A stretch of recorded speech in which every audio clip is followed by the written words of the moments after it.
The CDC reports an increase in the number of infant deaths, and as it has for years, Alabama surpasses the national average. News 4's Jacqueline Lambert is here to break down the numbers for the Wiregrass. Jacqueline, after looking at this data, what stood out to you? Well, Kinsley, the Alabama Department of Public Health tells me the state's infant mortality rate is an ongoing issue. In our area alone, Houston, Coffee, Pike, and Barber counties all have infant mortality rates above the national average, and this is reflective of the entire state. Alabama ranks in the top 3 for highest infant mortality rates nationwide.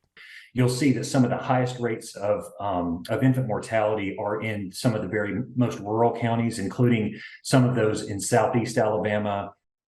So this is something that affects anyone in our state because everyone is at risk.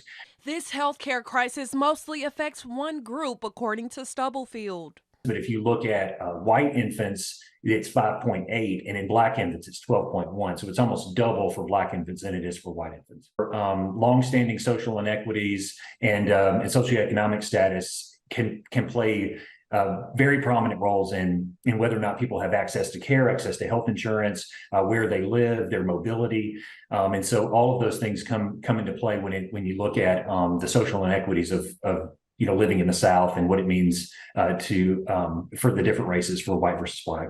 3 leading causes of death were identified: birth defects, preterm and low birth weights, and sudden infant death syndrome. 2 of these causes could be caught with regular visits to the doctor, which is not so easy in rural areas.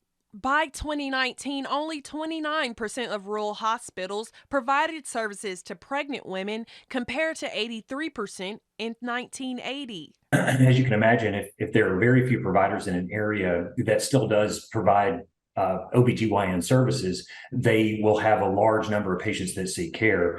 And then the other thing too is that if the patients just can't find care locally, they may have to travel, which in some parts of Alabama can be very difficult, traveling to a different area to seek services, putting strain on resources, gas use, rural roads. It's a big concern. The Alabama Department of Public Health says they are continuing their effort towards decreasing this rate with different programs like the maternal autopsy program.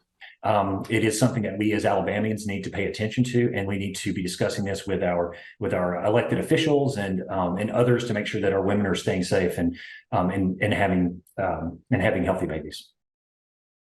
In the Wiregrass, Coffee, and Houston counties remain 2 of the few counties in Southeast Alabama that still offer pregnancy services. Kinsley? Jacqueline Lambert, thank you for that report.